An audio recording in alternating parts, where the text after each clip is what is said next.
Hello, you guys. As I told you guys, I do plan on going live again. So we're here, we're back. I don't know when a good time is actually to do that, but I feel like this time frame is somewhat decent, around this time of the afternoon, because typically, I don't know that I do it every single day. I'd have to work that side out. As far as scheduling goes, I probably will have to work it out, but I think this time would be decent. But yeah, I had some.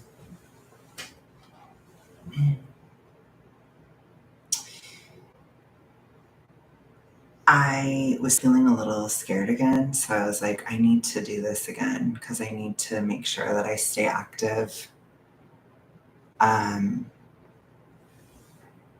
Because, duh, it's kind of like a big thing to be active online. It helps me to stay talking. But I don't know if this time is good because it's earlier, But yesterday or the last time I did it, it was kind of late-ish. But I don't think that's a good time for me typically. Because I usually am working and stuff at night. Like I usually do a lot of filming, that kind of thing. This is when I typically have a lull. So I guess we'll see how it goes.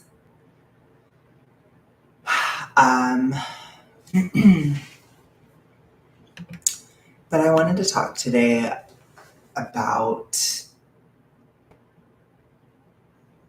I guess, like my thoughts or feelings, whatever, about I don't know, this is so loaded.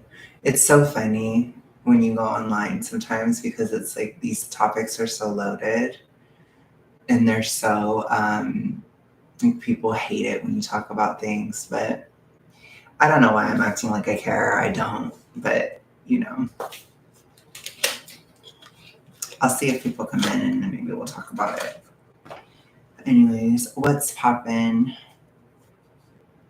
lately? Still adjusting to having more or less of a life depending on how you interpret it. I don't have much to do, Summer's slow for me. So it's like, oh my gosh, and this weird in-between phase is so fugly until my birthday trip. I am hating it.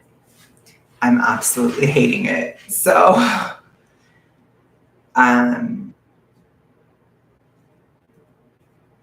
think like this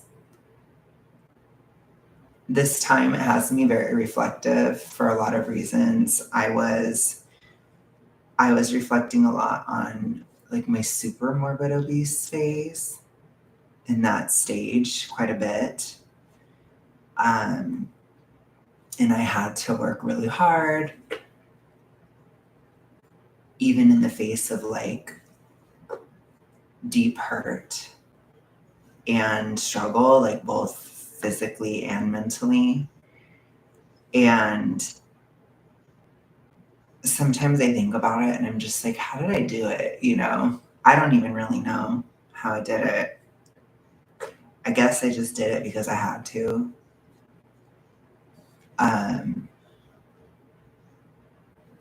I think there's a certain amount of inflexibility that comes into your mind at that stage. And I used it to just be like, this is happening, period. This is going to happen regardless of what I want or regardless of anything. This is going to come down the pipeline. Like, we're going to do this thing.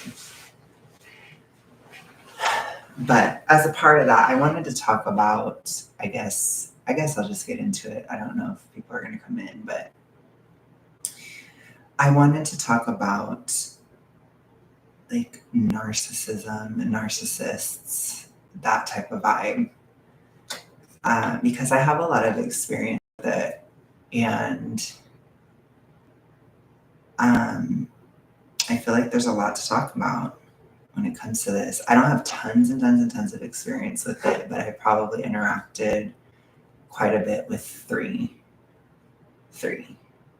So it's not, first thing I want to say is a lot of people think it's everybody. It's not that common of a thing.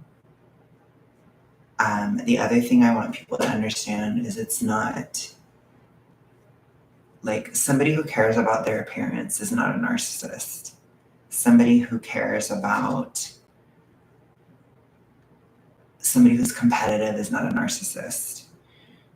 Somebody who is jealous of you is not a narcissist. You know what I'm saying? Like these are just like human things or like emotions or whatever. And I feel like people oftentimes conflate it. So how can you tell that somebody is actually narcissistic? It would have to do with there is an element of control most of the time. So they're very controlling. And there's an element of gaslighting, and people need to understand what gaslighting actually is. So gaslighting is when somebody basically tries to get you to doubt your sanity. So it's typically the way that they talk to you. It's like, are you okay? Or like, are you going, like, are you this? Are you that? Like, but it's a very constant thing. You have to think of it as like Chinese water torture, basically. It's something that slowly builds over a long period of time. So it doesn't start out that way, hardly ever. Usually how it starts out is it's a person that kind of offers you the world, or they offer you a lot. Working with me, being my friend, this, that, the other. I've never worked with somebody who's narcissistic. I don't want anybody to get any ideas, but like, let's say we move in together. If you move in with me, everything's going to be easier for you. Everything's going to be amazing. You're not going to have to worry about anything. Everything will just flow. And it'll be amazing, and you don't have to do as much. So typically who falls for a narcissist? A lot of times people who fall for a narcissist, just as a little shade on myself, so it has to do with people who are either really unwell mentally or physically, people who are kind of lazy or tired, and people who are desperate, either financially or in some other way, shape, or form. Those are the kinds of people who fall for it because they offer you everything. They offer you all this stuff. So what's the second piece of it? The second piece of it is that I offer you all of this, but it's contingent upon how you act or how you are or how you feel. It even goes as far as like your feelings. So if you feel a certain way, then I will take it all away. That's bizarre. And I think it's really important to understand that that's not a normal dynamic. Now, if you're just like crashing out and you're crazy and you're like a hot mess of a person, it's kind of on you, but you're going to have these issues with like everybody pretty much all the time. So if that's the case, then it can be tricky because like I told you, people who fall for narcissistic tricks, they tend to not be super well mentally. So they can have a lot of fights and falling out with a lot of different types of people at the same time, or, this can be at this vulnerable point. I think too, somebody who is canceled is also vulnerable for a narcissist because like if you go through a scandal in your life or if people come after you or whatever, you feel very fearful and you want to be with somebody who presents themselves as very strong and capable and all these different things, which that's also another thing that tends to happen with narcissistic people is they will act as if they are those things for you. So it's always this like, I can do this for you.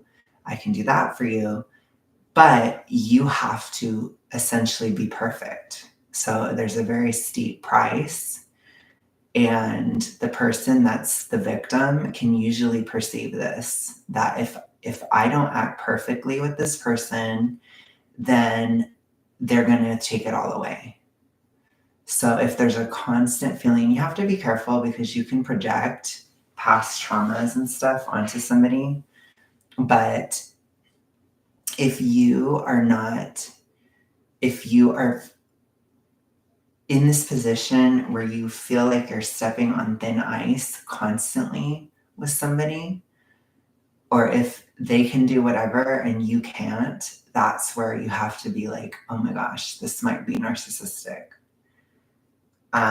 So what's another trait of narcissism? So narcissistic people, they tend to have a dichotomy between their public image and their reality. So there's a huge disconnect between the two. It's drastic. Now, there are people who are fake, or there are people who are like career-oriented, ambitious, etc., where there is a dichotomy, but I'm talking this dichotomy is huge. Okay, like it's drastic. For example, I don't mean to be super shady, but it's a really good example. My ex-father and, well, not father-in-law, what would it be? Oh, stepdad. Gosh, I was like, what am I talking about? He presented himself as this like family man. He presented himself as like, he's so hardworking. He does so much, right? Everything he does is out of the kindness of his heart, and he's always doing you a favor. That type of vibe is narcissistic. Like, you have to be careful of that because it's usually not real. So what was the reality? The reality of it was that he didn't offer any support whatsoever. He actually was a huge drag on the entire household, and his constant shifting moods and all these different things were constantly keeping everybody else on eggshells all the time. And another thing that they will typically do is they will create chaos or create crisis because they want to keep the other person afraid or keep the other person on their toes, basically. Because if you're always in that like adrenal headspace, you cannot, let me actually change the title of this stream. If you're always in that headspace, you cannot,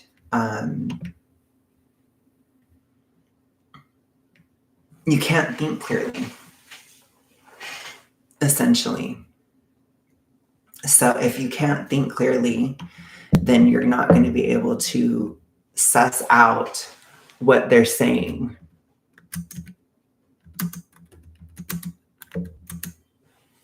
Oops.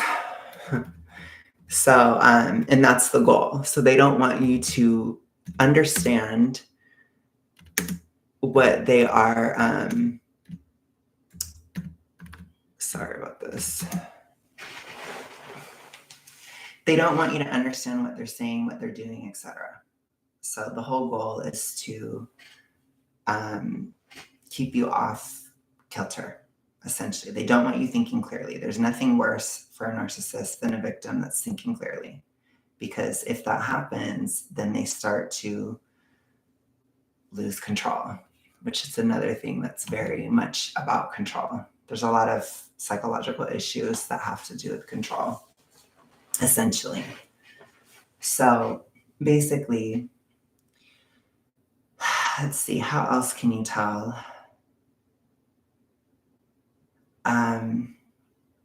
This type of thing happens with time. So typically, if you are dealing with a narcissist, your life stands still in certain ways. Things really slow down for you and you don't accomplish anything anymore, or it becomes very difficult to accomplish things or goals in your life because you find that most of your time and energy is going towards that person, even as they're slowly pulling back or they're slowly not giving you anything over time. So typically once they get you hooked, then they start to pull back and they start to look for other sources of supply and that type of thing. And they want you to maintain it over a long haul typically. But that's something you'll notice is like your goals become really difficult to accomplish, your dreams, all these different things, it starts to slow down. So your life slows down. You enter into this kind of frozen vibe. I used to think of it as like a frozen lake kind of feeling. And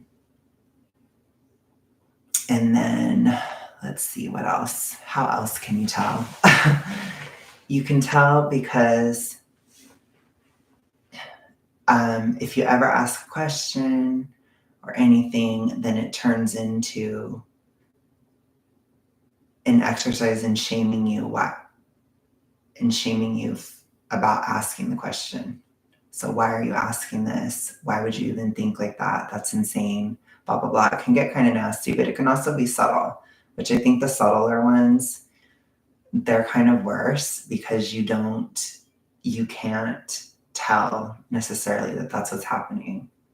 But it's like, are you okay? Are you this? Are you that? Like, or I understand why you're asking that. I could see why you would be nervous about that. Blah, blah, blah, blah, blah. Let me go ahead and answer this. But then I'm not actually going to give you an answer, right? It's like a weird half thing. So what is the most obvious way of telling that you're dealing with a narcissist? So this is where it gets really blatant and where it becomes very, very clear. How you know somebody is narcissistic is they will not let you leave. So, or they give you a very hard time when it comes to leaving. So if somebody is narcissistic and they're not done with you, they haven't reached a point of discarding you and you want to get out of the situation, there will be a huge reaction, typically drastic, and it's often very public. There are public messages, public stories, right? A lot of this stuff, it happens publicly in a lot of cases, especially with social media and in this day and age. Or it can go into the complete cutoff. So it's like you're immediately dead to them. So it's typically the two things. But I would say, like, I think that the not letting you go is more common, to be honest, because the other one is like when they're done or when they discarded you, basically. So it's different. It comes across differently. But I've dealt with somebody when I was done and they weren't, and it was crazy. Because you wouldn't even think, because sometimes you think that the narcissist is, like a lot of times when I've dealt with narcissists, they've tried to sell themselves as logical, they're so with it, or they're all put together, that kind of thing. And then you step away and they have this huge blow up and it becomes all about you. They will start lying about you. They'll start doing all this stuff. They try to rally support around themselves. They try to do everything they can to take you down and to isolate you because you become a threat to their image, basically, when you're in a situation like that. And you have to understand that for a narcissist, their image is their identity. It's everything to them, whether they're like a high functioning one or a low functioning one.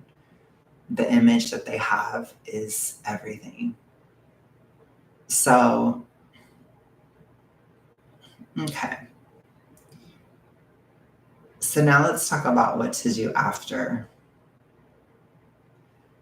So some of the side effects of dealing with a narcissist are like afterwards, you can question your sanity quite a bit.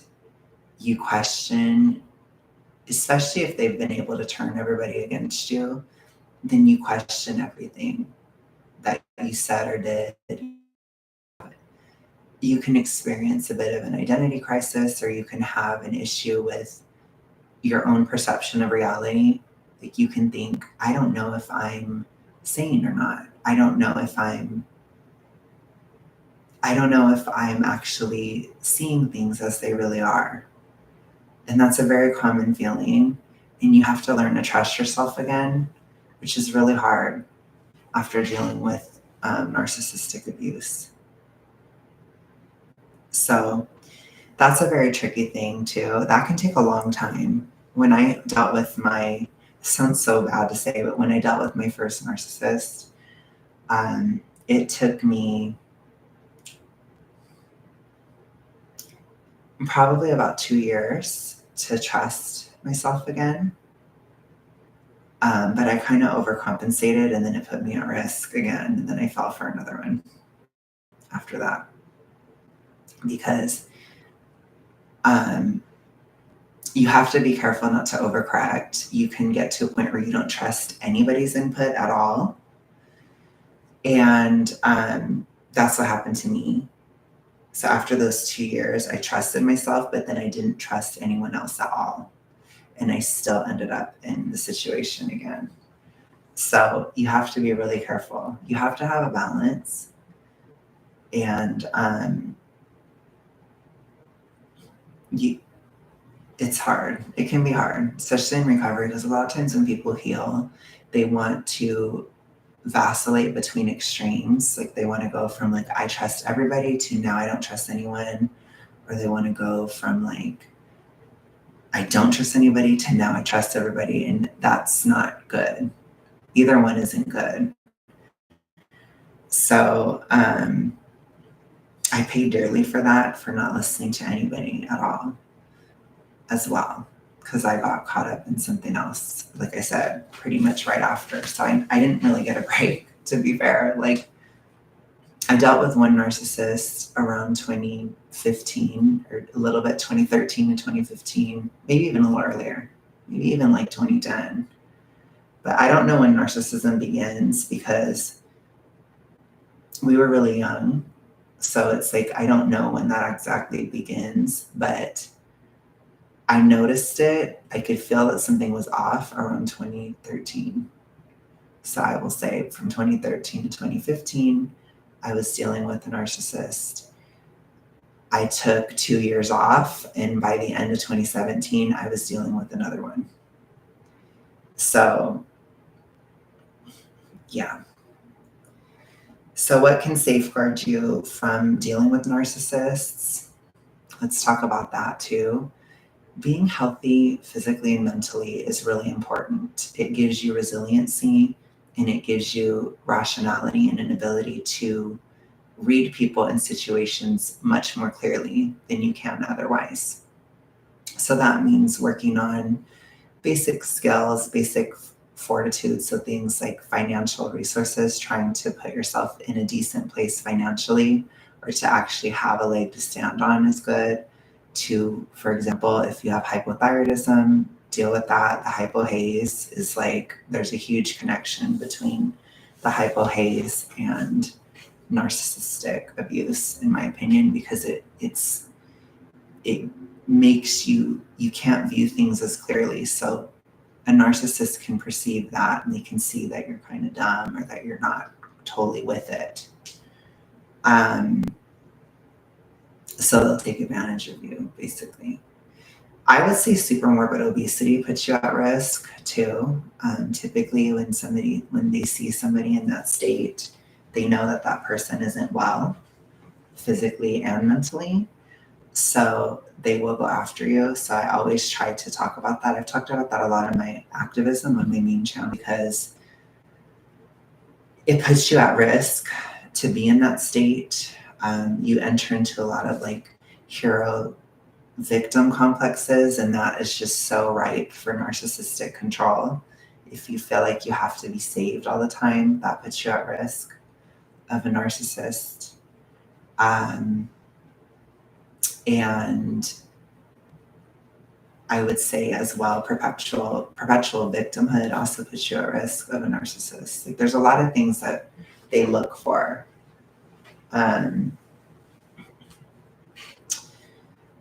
So let me see.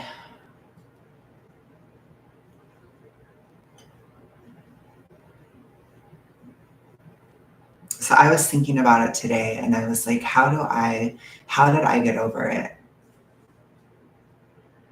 Um, how did I get past it? And it's really hard. But I think for me, I had this realization that this sounds so basic, it sounds so stupid, but it works. So listen, I understood that I didn't like the person for who they were.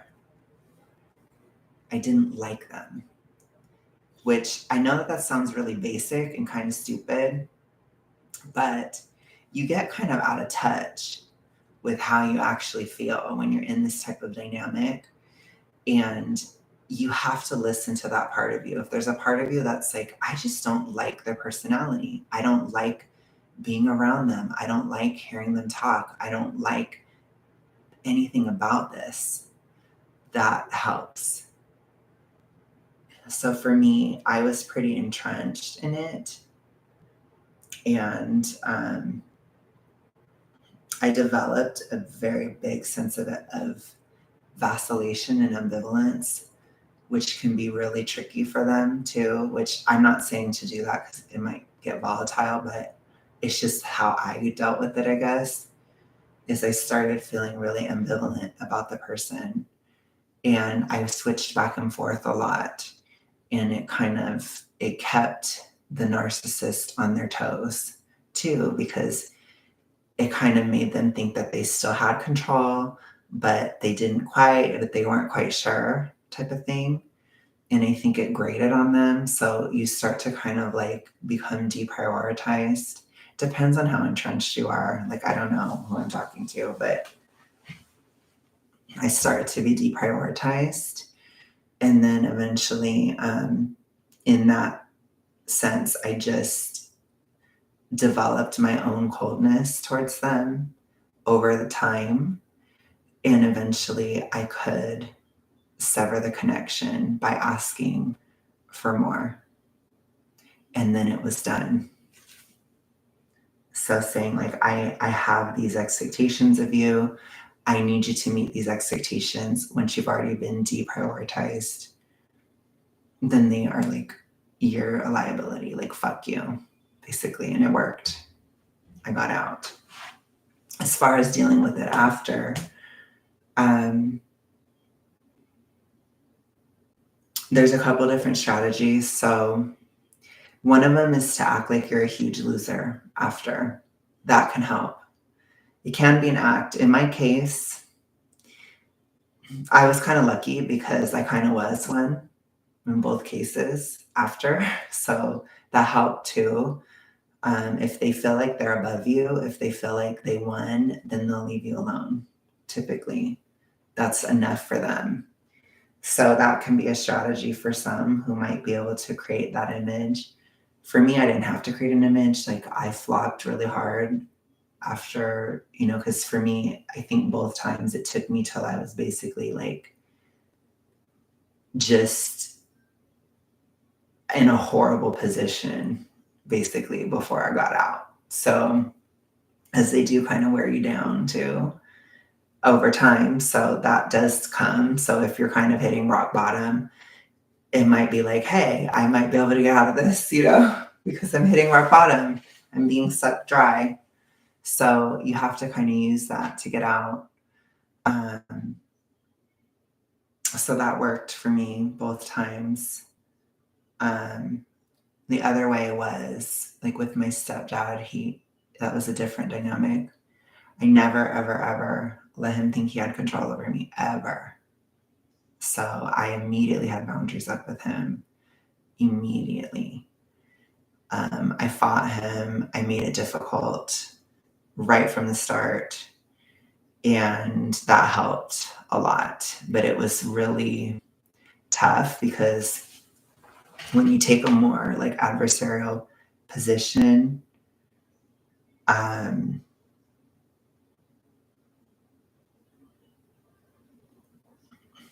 when you're in this when you're in a more adversarial position, they'll do things to try to make you paranoid. They'll do things to try to freak you out so that you look crazy. So that's a typical thing that they'll try to do as well. So like my stepdad, he used to like, I was living in this garage and he used to stalk around the garage at night, like in a circle over and over and over again. And that kind of behavior, it makes you paranoid. But did he ever actually do anything? No. So, but what did I do? I barricaded the door. There was a lot of stuff in the garage that I was sleeping in. And I put it up against the wall. Like I put it up against the door and I barricaded it because I wanted to know, because I couldn't lock that door. So I wanted to know if he ever came in there. I didn't trust him. So, and then there was all this, oh my gosh, you barricaded the door. Oh my gosh, you're so ridiculous. Oh my gosh, oh my gosh, oh my gosh, right? All this stuff, of course, because if you do anything, it's like a huge deal. But I was like, yeah, I did.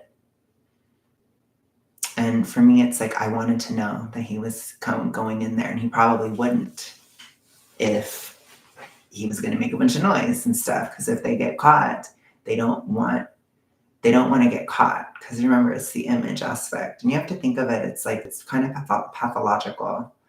So typically, when you're dealing with them, it's very hard to get out of it without some kind of mud on you. You're going to probably look bad in most cases. So you have to kind of deal with that. And you just have to avoid people like that in the future. You know, you have to learn and just avoid, because you're typically going to look bad. Not in every single case, but a lot of people do look bad when they get out of a dynamic with a narcissist. Okay, so let's talk about like why people are attracted to narcissists as well. Like, why do people go towards that? And I was just talking with a friend about it, and it has to do with the trauma response, which I know that that's used a lot in terms of social media and stuff, and it's kind of cringe. But essentially, why you fall for the narcissist is because you believe that stress is sexual tension. You believe that being scared is sexual attraction, but it's not. It isn't real. Wires become crossed in your brain. Typically, sexual attraction comes from a place of security, not a place of fear. So if it is coming from a place of fear, then you have some kind of trauma and something's wrong. So you need to like work at that, whether it's doing physical work or it's doing mental work or etc. Because if you actually get healthier, you may find that you may realize you were never that attracted to the person at all, which is freaky. But again, that's also why I think, like in my case, supermorbid obesity, it can be really risky because it changes your sexuality a little bit. Like it changes you on such a deep level. So it's like the type of guy that you're attracted to. Typically, maybe you're not as attracted to, you become attracted to a different type of person. Like it's very weird. It's freaky. And people don't talk about that, but a lot of times, like in weight loss and stuff, people will talk about the identity crisis aspect, but they don't talk about like this like sexuality identity crisis aspect. Not saying like you become straight or gay, but like the type of person you're attracted to changes. And it's really disturbing. I think for me, it was especially disturbing as a male because as men, we feel so hardwired. And for things to not be as hardwired, it's really freaky. So, yeah. And why is it important to unpack that trauma or to deal with it? Because you're going to end up in relationships where it's never going to work, essentially, over and over and over again. And again, each time you get more traumatized, you get more problems, you're more likely to find another narcissist. You're more likely to go from one to the next, to the next, to the next. You see? So I only dealt with 2, but I didn't date 2 or whatever, but I dealt with 2. So it can apply to like platonic, familial, etc. I think too, if you have somebody in your family that's narcissistic, it can set you up to date somebody who is too, because you get used to that. So you have to like unlearn that stuff. But yeah, I guess that's my thoughts on it.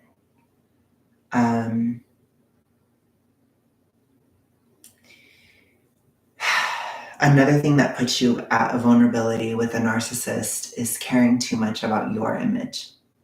So if you care about your image, or if you have a very strong sense of pride, you're easy to manipulate.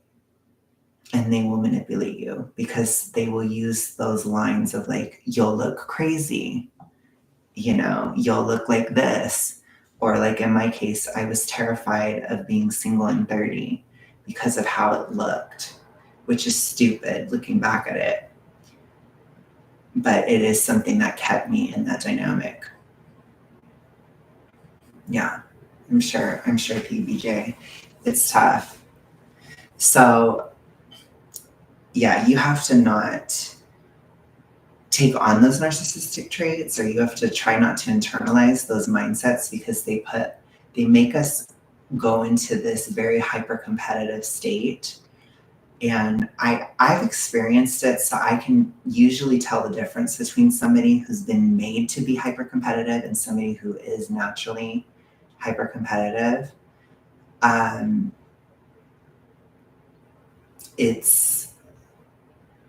It's tough, because I had a lot of those traits from that friend, from the first one I dealt with, until literally last year, when I like realized I still was in this hyper competitive state. And I still am kind of deconstructing it a little bit, because I was never that way when I was a kid, So it's kind of freaky. So you have to try not to become like them too, because you kind of take it on. I see you, Caleb. I see you. But you're lucky I'm pretty much done with the topic, so I can chat. But yeah, it's just something I wanted to reflect upon today, because it came to my mind again. And just in case anybody watches this and needs help with that type of thing, or if somebody's going through something like that at this time, because it's hard. It's really tricky to deal with. So,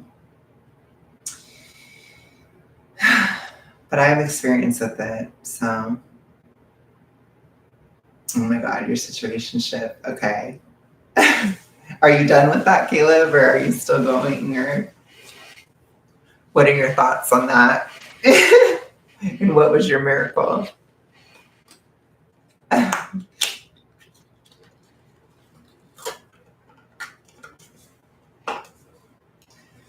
I originally called this stream I Can Breathe Water, which maybe I'll put it like in the title still, because I like to do lyrical titles.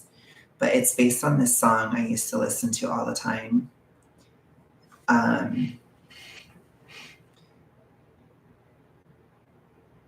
It's called Heart of Stone, because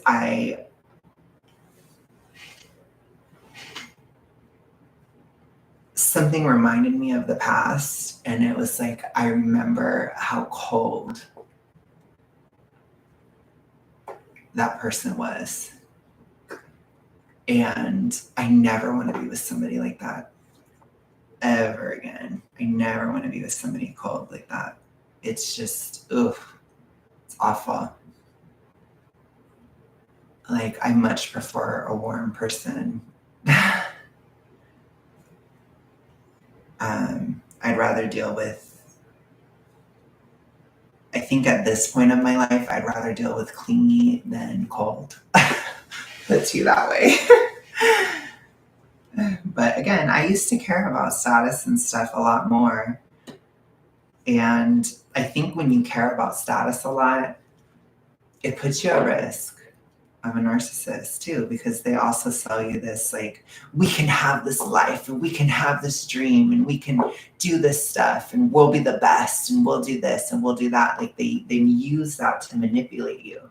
So if you care about your status, they'll use it. It's one of their quickest ways of getting you. So be very careful. I say it from experience. I'm warning you, because it's always a promise that's never going to happen. It always is.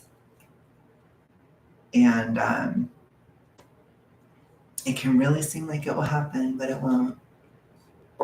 Okay, what is that like, Caleb? See, I don't think I've ever dealt with the vulnerable ones.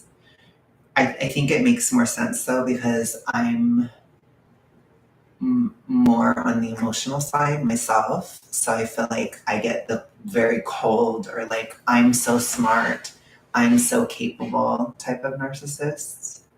That's what I've dealt with mostly. Or I do so much, like I work so hard type of narcissist. Those are the kinds that I've dealt with. So I haven't dealt with like the vulnerable kind very much. But I think for me, I can just read people like that, like a book, so fast.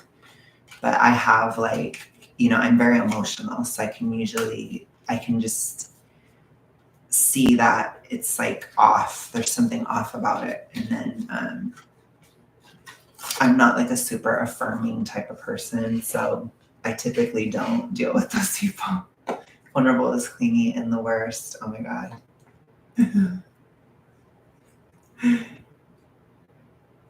Yeah, I have seen other people deal with that type.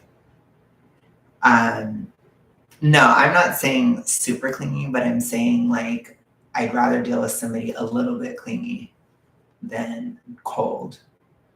But like I said, I'm very good at reading the emotional side of things, so I've never fallen for that. I've never fallen for that type. I've always fallen for the other kind. I don't know if it's overt versus covert. I don't know. I don't know all the terms and all that. But I don't know. What makes you think that he was a narcissist? I want to know, because I don't know. Because I think that there's other things too. Like sometimes people have borderline, or sometimes people are, yeah, I guess have borderline. I guess that'd be the best way to put it. So it might be something else that you're dealing with. Because I think a lot of times narcissists, they act clingy or they act that way, or they act super emotional, but they're actually not. So if somebody is super emotional, then they might not be. It might be a different issue. And people who are super emotional can be super controlling too. So that you have to be careful with that too. But like I said, I typically have never, I haven't dealt with that type, but do that way. But I'm pretty sure with that type, he's super insecure, extreme abandonment issues, extremely manipulative in a very sullen, victim-minded way. Okay. Yeah, that might be borderline-ish, especially if it's affecting his ability to like live his life. Then that's probably more borderline, which that's a different issue. But anyways, what I do think narcissists will often do is they'll do this whole thing too, where they'll be like, you're so selfish, you're so selfish, you're so selfish. They love that. I remember one of them was so, no, it can be similar. One of the ones I dealt with was so like, all you ever want to do is talk about yourself, or all you ever want to do is this. Like, they try so hard to weaponize the idea of selfishness. That's a very big thing with narcissistic people. It's always like, you're so selfish, you're so selfish, you're so about yourself. I do so much for you. I do so much for you, even though they don't. even though it's usually everything's on their terms, everything's what they want to do, everything's within their control. That's, that kind of thing. So, and then there's a lot of like image-based stuff. Like there's different kinds for sure. There'll be the kind of narcissist where it's like we're on social media and we're totally perfect for each other and blah blah blah, but then in reality it's not like that at all. So that can happen too. But yeah, it's tough. I think for me too, what helped me is realizing that another thing that I dealt with a lot, or that was used, is the idea of codependence. So a lot of times narcissists will say that you are codependent, or that you are the one who's codependent, or they'll say you're the one who's clingy, you're the one who's needy, which they'll kind of weaponize that against you too, because they'll try to, it's like a projection, when in reality they're depending on you, typically. He did that all the time. Whenever I brought up my emotions and how he was failing me, I was always trying to start a fight. Okay. Yeah, I mean, it could be the case, but like I said, there's different types too. There's also like addicts too, which I don't know if he was an addict, but they all kind of act like there's similarities between them, but they're kind of different. Like I think the biggest thing is to understand that narcissists are cold. They're very cold people. They don't have a lot of emotion at all, but they might fake that they do. Sometimes convincingly they'll fake it, but most of the time it's not that convincing, but it might be convincing to the victim, but it's not convincing to the public a lot of times. So it just depends. But yeah, I'm sorry. I'm sorry you went through that, Kayla, but that is like so gross.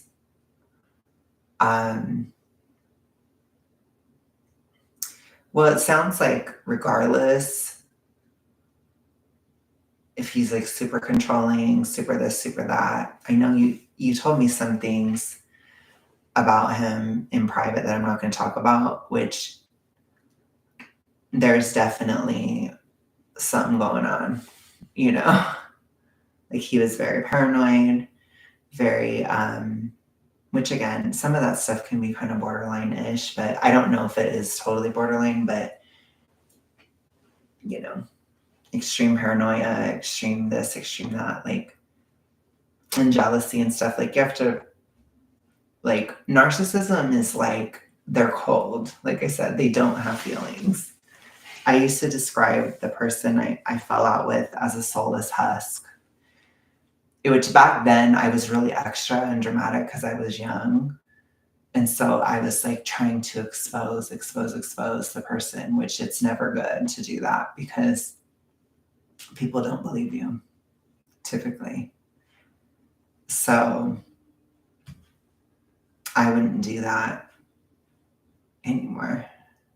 I don't do that. But you have this like idea of like, I can, it's just horrible. Triangulation was a major thing with him, and he had no friends or family identity outside of me. Okay. Yeah, well, he might have just been codependent. I don't know what that would be. I'm going to be honest with you. I don't know. But that sucks. Because I've never dealt with that, like I said. Because typically narcissists have a lot of friends, or they have people and stuff. Like it shows up differently. They can't always keep them. It's a warning sign. If you have like somebody that has like these totally drastically new friend groups constantly, you have like that type of person, which I've dealt with people like that too. That's freaky. That kind of stuff is weird, where it's like it doesn't last. But they always have people. They typically have people, but it cannot last, It's tricky. But I think the hardest part for me is just sometimes there is like a haunting aspect, and I don't like that. I think because for me, like when I'm done, I'm done. And I would never like say names or anything like that ever, ever, ever, because I don't want to like start a fight. But it's like, and I don't want to escalate things, but this is more of like, I want to just talk about it in general. I felt like I was his parent. Yeah. That's hard. And that's probably more of like a codependency type of vibe, which I don't think is good at all.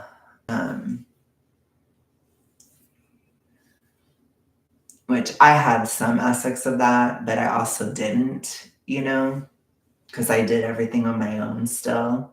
So it was kind of, like I said, that idea of codependency, it was weaponized against me. Basically, it was something that was pushed onto me, even though I was relatively independent, even moved out on my own during that time and everything. And it still wasn't enough. Nothing was, it was never going to be. So that's something too, which there's a lot of things like that where nothing's ever good enough. So that's not exclusive to narcissism, but that is still, a part of it too. But there's a lot of issues like that. Because like for people that have like severe anxiety issues and stuff, nothing can be good enough. For people who have toxic ritualistic, nothing can be good enough, which that's like where I was guilty. When I had the E fall by the letter D, I was a little crazy. I was cray-cray too, which it put me at risk. I would say that too. If you have an E fall by letter D, you become massive narcissist bait, because somebody like that, you care about your image. And like I told you, caring too much about your image, it puts you at risk of narcissistic abuse. So that was my path. And as soon as I got out of it, it died. So, because you get mental and physical clarity, and then you don't fall for it anymore. So, but it was hard. And I will never forget like that feeling of abandonment that I felt when I was going through something really, really difficult. And I can't say that I'll never forgive it, but I can say that like I will never forget it. But I have forgiven that person because I want to move on and stuff. And I know that I did certain things wrong too. And I also set myself up for it in a sense. So I do see where I was responsible, especially now because it's been so long. So I can see it with like utmost clarity. But at the end of the day, like, I will never forget that abandonment. So I think afterwards, you have to like hold on to something kind of negative about the person, or you have to remember something like that so that you don't ever go back, because sometimes they try to hoover vacuum you back in type of thing. And you have to remember certain things. You have to remember, usually they abandon you. Narcissists will usually abandon you at a very rough time if you stick with them long enough. So that can be a method too, to remember and to stay out, because that helps me, because I will never forget that. And nothing was ever good enough for him. I was always accused of, oh my God. Yeah, well, you can't deal with that. If you're not actually doing anything like that, if things are made up, then you can't win. So you have to just be done, basically, which again. I think for me, I was never really vulnerable to that type ever. I probably was more likely to be the paranoid one, if we're going to be real. But I'm not as paranoid now because I think for me, it was a part of my recovery. Like I have to be okay with the fact that you can't control outcomes. You can't control other people. Like, so it's like kind of a control issue within the toxic ritualistic. So for me, that helped me get over my paranoia because there's nothing I can do, nor should I. I think that was a hard thing for me too, post narcissist, is like, I always felt like everything was my fault, or I always had to do something, or if something wasn't working, it's because I wasn't doing it right, or I wasn't doing things, or I wasn't contributing to an outcome or I wasn't putting in the effort or whatever, which in some ways I was lazy, but in other ways I wasn't. So it's like, it can be a lot after a narcissist to kind of like piece together reality. And I think for me, throughout this 32, my 32nd year, I put the pieces together of what I was doing wrong romantically and what I needed to do and what I was doing right. But I think for me, one of the biggest things is understanding that it isn't all on me. Yes, I have an important role to play. Yes, I can contribute. Yes, I can do these things, and I should. But ultimately, I cannot control another person's decisions, another person's emotions, or any of these things. As reassuring as I might be, or as I can be, I cannot actually control the outcome. And I think that that's something that helped me in recovery and in relationships or dating or whatever, especially my perspective on the future and why I don't think I would be as paranoid. The other thing is I understood that you're never going to completely know somebody. I think for me, I had this insatiable desire for knowledge about somebody, and regardless of the circumstance, there are people who get married, they sleep next to somebody every single night, and they still don't know each other. So I think that is kind of comforting too, because when you're hyper vigilant, you think like, oh, I could do this, or I could know everything about somebody, or I could know this, or I could know that, and you never can. So that's also like false or not real. So that helps with paranoia too, because you can't really know 100%, or you can't know these things. So it's like your situationship, I guess, Caleb, needed to understand that like he's never gonna completely know you type of thing. Oh my gosh. Thank you, Caleb. Always felt like it was me as well, and he always made me feel it was my fault. He would threaten, oh yeah, that's horrible. So for me, if somebody ever does that, I immediately tell them, go ahead. But that's me. I've never been vulnerable to that type, but I'm like, no, bye. So I don't play that game. So for me, that side of the equation, it was always easier for me. But I think for me, the narcissist side was harder. That's the one that I fell for. And especially because of my Eve, my ed, because I was obsessed with image and stuff, and I was vulnerable for it. So I flopped, But yeah,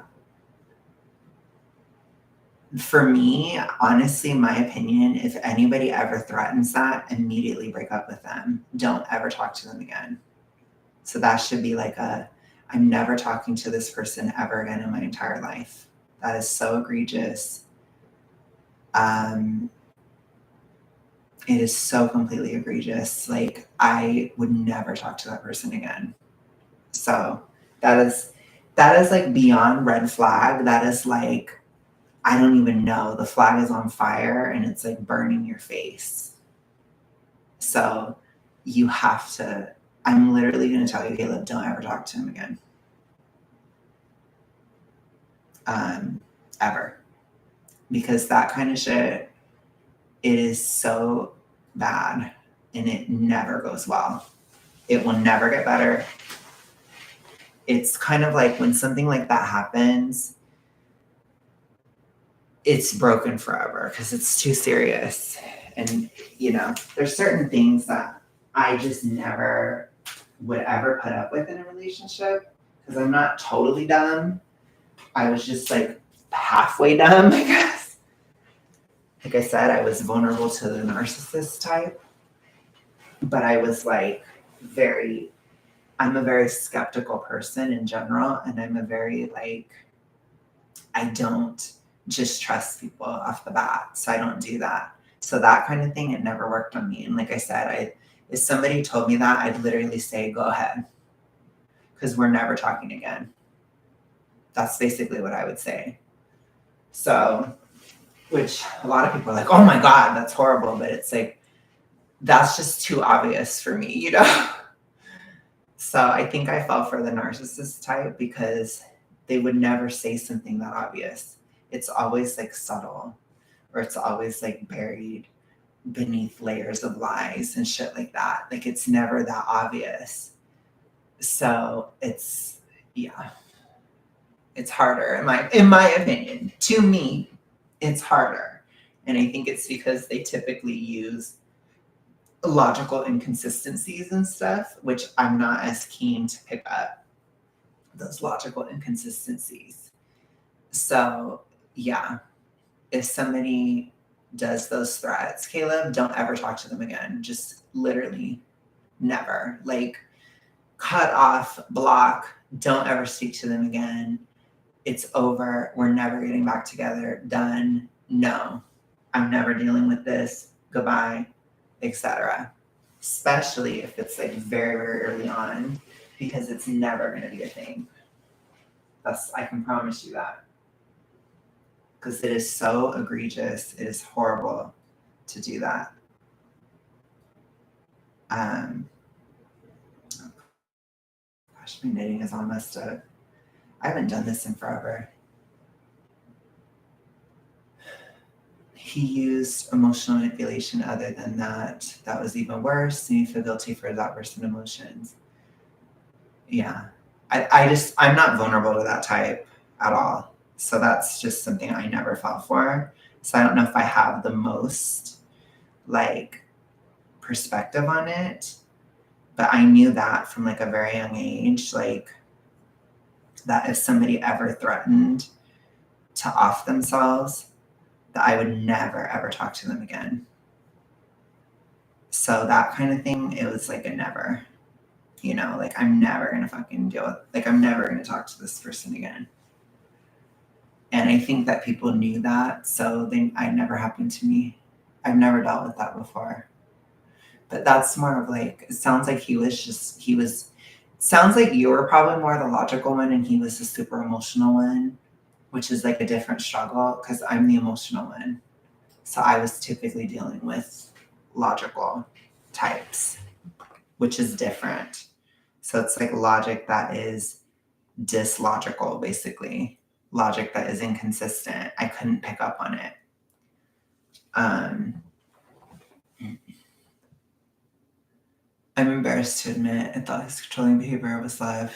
He'd message me nonstop asking what I was doing and make me send. Oh, yeah. See, to me, it's fine if you want to send locations yourself. It's different if you are demanded to do it.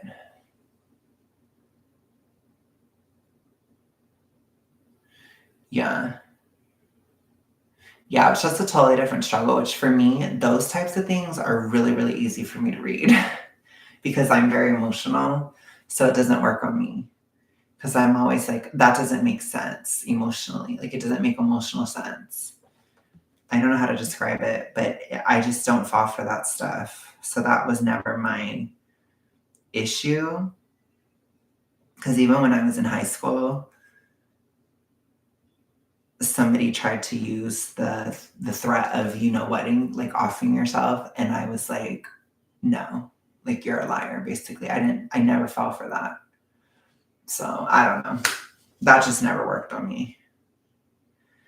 What worked on me was like I can give you this amazing life. I can do this. I can do that. Blah, blah, blah, blah. Things will be amazing. Da, da, da, da. That's what worked for me, just kind of devastating. But what helps me now is understanding that nothing comes for free, and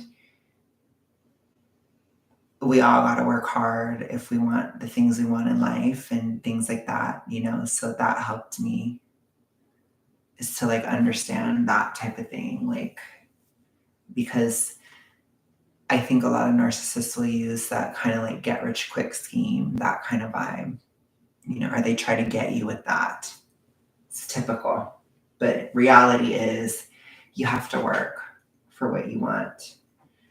And so that helped me too. He used that dude, said that he wanted to live with me, get a nice house, future, faking huge red flag as well. Yeah. Yeah, if he did enough of that, he might have been a narcissist. So, because they love to paint a glorious future. They love to do that kind of thing. But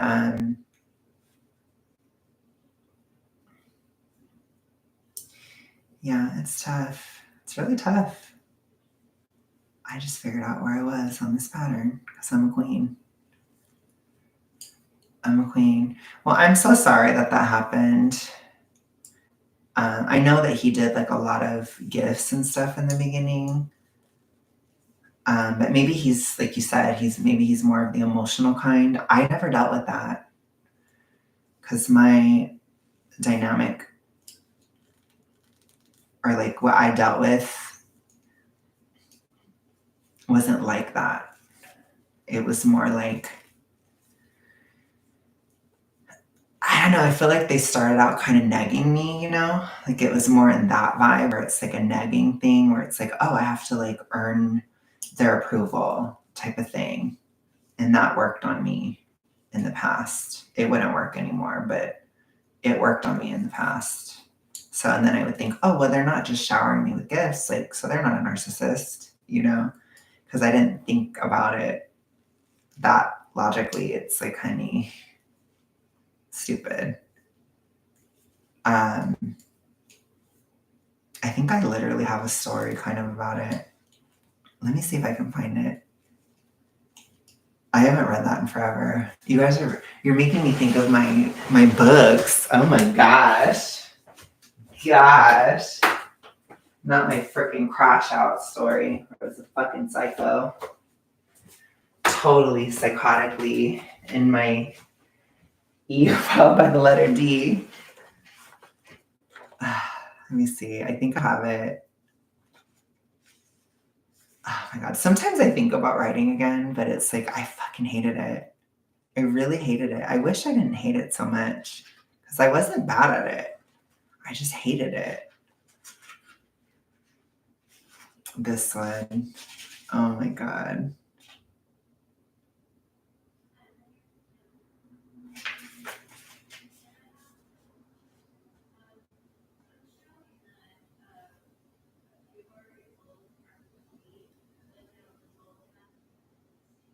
I'm trying to see what I want to read because it's, oh my God, this is so bad.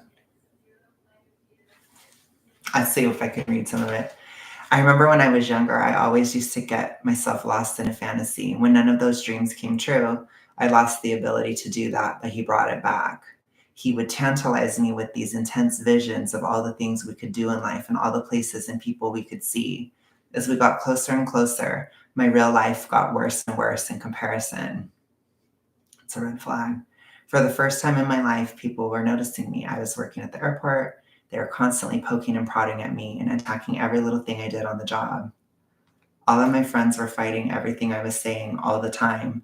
I wanted so desperately for him to save me from my dire straits. He wanted things done his way, and that was fine. I didn't care about what I wanted anymore. I was tired of being selfish. I was sick of myself. That is very toxic ritualistic. I tried my best to keep in control for 4 months. I was used to fighting reality. But as the days went on, with nights filled with work shifts and visions, I was no longer able to sleep. In the darkness of my room, I would stare into the ceiling, either in ecstasy because of the possibilities of being with him or the horror at the thought of losing him. I always said I wanted a love like this, where each kiss we gave to each other ignited an explosion of passion between us, but I didn't consider how volatile it could be. The flames of our conversations left me feeling colder and lonelier on nights that we didn't talk. It chilled me to the bone. I wanted him. I needed him like a drug to get through this. I started messaging him more and more. Crazy.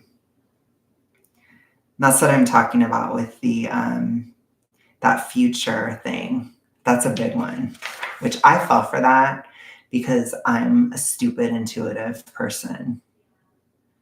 So don't be like me. Just be a sensor. That's my advice.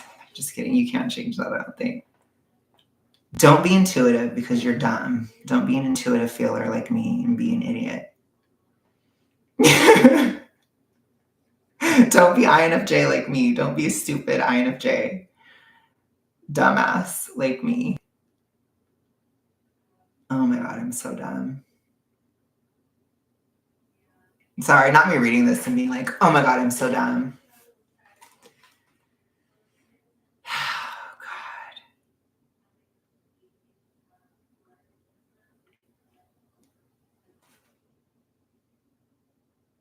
And then I crashed out and I would like spam texts and all this stuff. And it's like, I can see it for what it was now, where it's like, yeah, like he was painting this future, painting these things, like lying, like building up this false reality that, of course, was going to make my reality feel worse. And that fear of losing him and stuff, it's just a fear I had of him in general. Like I can read this and I see it plain as day. But that's what I'm talking about, you know? Oh my God, this is so toxic ritualistic. Listen to my You Fall by Letter D. You ready? I was so exhausted from everything in my life, so exhausted from my physical job when my health was deteriorating while binge eating as I talked to him. On Skype, I was scared of opening my mouth and saying something that would drive him away, so I made sure to fill it with food. That is so. Oh my God. Ugh. It's horrible. It's so fucking horrible. Like, honestly, I'm telling you, having that disorder, it really puts you at risk for a narcissist. It really does. Because there's just so much. Like, it's horrible. It's so horrible. No more. We're done. We are done with that. Horrifying. Let's see what you said, Caleb. Basically, my story with this guy past 6 as well. I'm sorry. Never ever give up your independence and let someone use gifts or promise you something as a replacement. Basically, my story with this guy. These types promise you shit and make you give up your own dreams you have for your life. You'll be left aimless and hopeless. I also fell for it for 2 months. Hey, a lot faster than me, Caleb. Maybe you're smarter than I am. They even say they will change in the future, but they always are terrible to you. Yeah, that's true. If somebody says that they are going to off themselves, it's a wrap. You say, oh, well, you just ended the relationship. That's what you say to that. I'm like curious at what else is in here now. I'm like horrified. Oh my God. I can't believe I just wrote that. I think I have more You Fall by Letter D moments in this too. It was really bad at this time.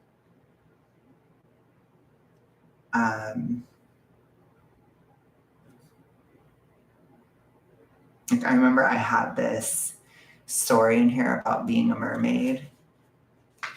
And that one was super toxic ritualistic too. It was super bad.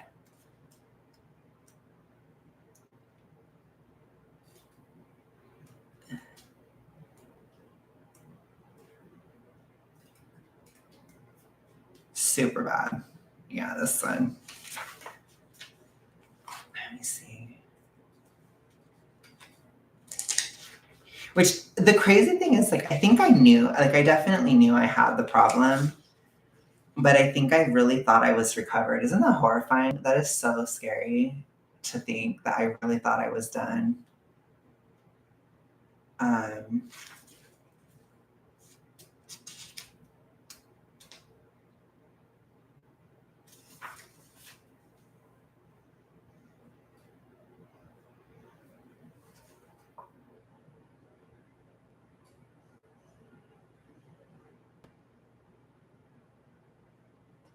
so this is kind of toxic ritualistic coded too.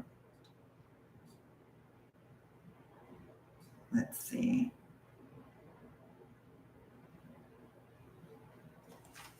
This is, I don't know if this is about that. Like, this is about something different, basically, I think. Remember, this is fictional, but this one, let's see. Luke was proud of me, but I could see that he was losing his attraction for me.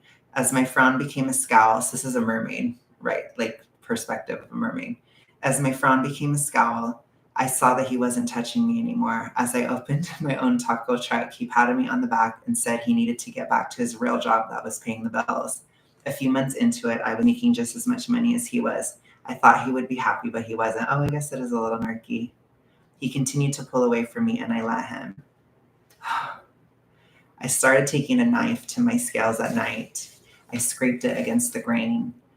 It brought the same pain that I remembered from the surface of the water. Oh my gosh. So in this story, the mermaid would go to the surface and she wanted to bake in the sun to feel the pain of the sun, which is insane, but it's very toxic ritualistic. So I don't know what the fuck I was writing, you know? But anyways, I scraped it against the grain. It brought that same pain that I remembered from the surface of the water. I would sit in the bathtub and blood would trail down my legs. Over time, it was working. There were less and less scales. Oh my gosh.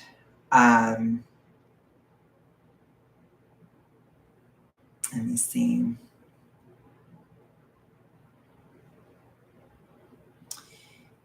Let's see. Things functioned this way until I finally asked him about opening a restaurant of my own. I had some investors that I wanted to contact, but no papers to rent the property that I wanted. And he was going to have to do it for me, so I asked him about it. Why do you want to focus on these things so much? He glared at me. All you care about is working. Well, you wanted me to work, didn't you? I don't do anything half-assed. I glared right back. Are you trying to say that I do? He raised his voice. No, of course not. My heart was racing. I didn't understand what the problem was. I think you need to settle down, Amelia. Your eyes are always bloodshot. Your lips are always chapped. You're always itching at your skin. Why don't you have a glass of water or something? No, I turned away from him. You know I can't risk changing back into a mermaid. You look miserable. All I ever wanted for you was to be happy. And it seems like no matter what I do, you get more and more miserable. I just can't win with you. What do you mean? I'm fine. I wanted so desperately for it to be true that I thought I could make it happen by force of will alone. You know that everything in life takes sacrifices. You taught me that. I just have to get through this time of my life so I can be happy. Oh, gosh, that is horrible. I used to have that mindset so bad. Like, so much of it was like especially 2019. I was like, I hate my life and I hate everything about it. But I just have to get through this so I can get to the next thing. I can get to the next thing. It's that toxic ritualistic thing too, because within the story where she's scraping the knife against her scales, it's like a body hatred. It's like you hate what you are kind of thing. It's really toxic. It's like horrible. But anyways, that story ends where she, after that conversation, where he's like, why don't you have a glass of water? And she's like, no, which is very like toxic ritualistic. She realizes basically that she's full of shit and she goes back home to the ocean. She's like, this was stupid. I don't know what I'm doing. And she just left. So I love that one. That book that I did, it was like it was like my own Grimm fairy tales, basically. So, but yeah, when I look at that, I'm like, that is kind of narc too, huh? It's like they tell you to work hard, just do more, just do more. You're too lazy, you're doing this bad, blah, blah, blah. Then you become like more and more miserable, more and more cold, more and more ruthless, kind of more and more like them. And then they hate you that you became like them. Then it's, I just wanted you to be happy. It's the switch up, you know? It's horrible.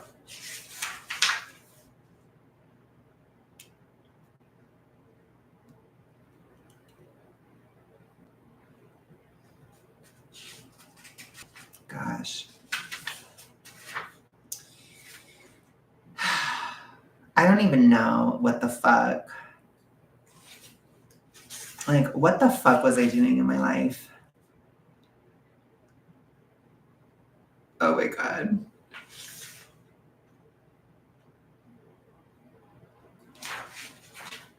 I did my Cinderella one too. That was funny. I don't even know what I would write now. Oh, I guess it's like a thing. I don't know, Sin. It's something with YouTube that changed it. I don't know. I don't know if it's something that I put on there or if it just happened, but I haven't streamed in a long time. So after being so manipulative. Oh, by the way, hello, Bubble. Glad to see your results. You know, so happy with your facial structure. Thank you so much. I'm pretty happy, honestly. I'm just like really reflective. So I was singing about narcissism today because I have some experience with it.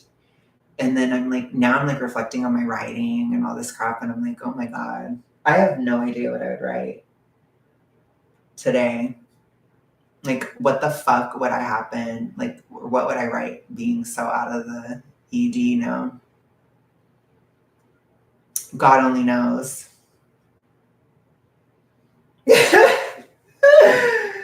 I just don't know. I just don't think that way anymore.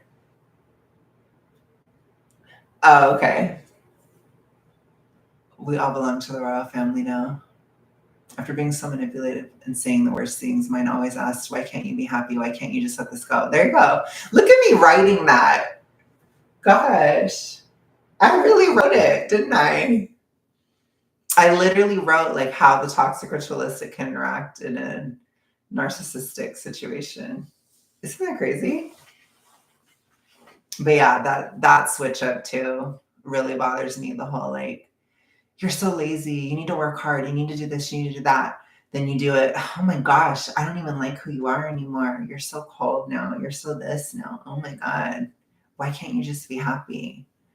It's like, why are you trying to turn me into someone else? Which was the whole fucking point of that story. She was a mermaid trying to force herself to be a human. It's like, why are you trying to turn me into something I'm not? And in that story, mermaids are like known for like loving music and that kind of stuff, kind of like in Disney, you know?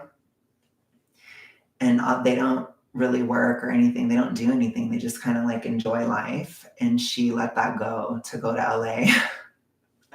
But she didn't have papers, obviously. So it's kind of funny to think about the way I wrote that one. But yeah, basically, it's like she's like, fuck this life because she had trauma, basically. Like she had lost her mom. So I really wrote a lot, I guess, of stuff. I had psychopathic elements to it. Oh my God. Oh my God. I mean, technically, I could go to writer's group if I wanted to, Sin. I actually do have access. Yeah. I was always the bitch when I went to writer's group. I was like, I don't want my writing to change. Don't talk to me about my writing. I'm just kidding.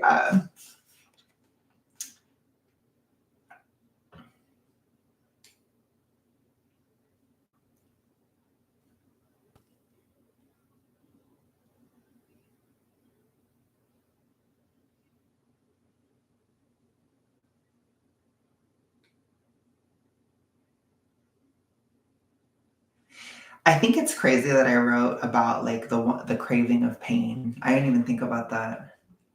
But it's weird because like a lot of this stuff is so deep, you know? Because that's like I talk about it now in my activism. I talk about it like the desire for pain within the toxic ritualistic. And it literally within this story, it's because she lost her mom. So she likes to go up to the sunrise. She likes to go up to the sun and be burned by the sun. She likes the pain because she doesn't, because the mermaids, they are always happy.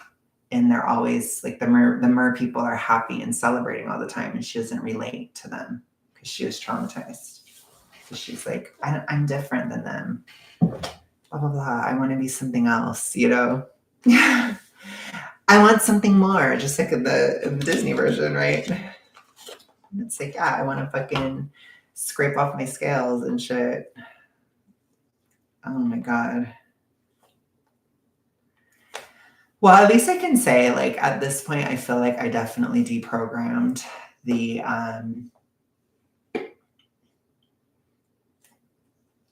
narcissistic BS from my romantic life. So I guess that is an accomplishment for 32. That's a big one. And then also my own issues. Number one sign of any toxic relationship is you feel confused all the time. I think one of the worst things too is when you cannot win, when you know you can't win. There's nothing you can do with the person. You cannot win with them. But I think it's important to, like, now that you have been through this, Caleb, it's really important to not project it onto somebody, because that can happen too, because I've struggled with that a little bit, where I projected some of the narcissistic traits onto somebody. You don't want to do that.